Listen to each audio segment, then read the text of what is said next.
Coming off of a bye, Todd Gurley leads the way again at number 1, playing in Detroit.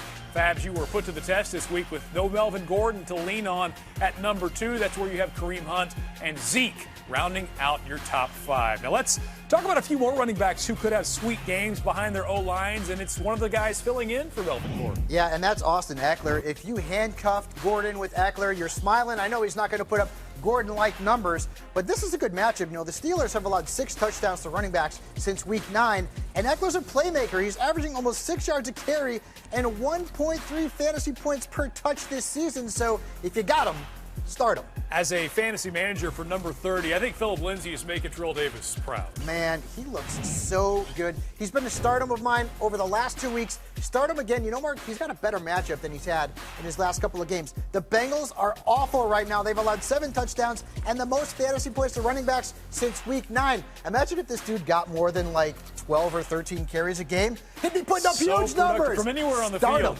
By the way, later on in the show, I'm going to talk about why I think Aaron Jones could have a career week. You like him as well. I can give you a couple of stats onto why you are going to be absolutely correct. The Cardinals have allowed 16 touchdowns and the most rushing yards per game to running backs. They've also allowed 7 top 12 running backs in 11 games this season. And you know the Packers are going to feed Aaron Jones. Finally, it's happening. Free Aaron Jones. The movement is out, and he has been a fantasy superstar ever since he's become the featured back for the Pack.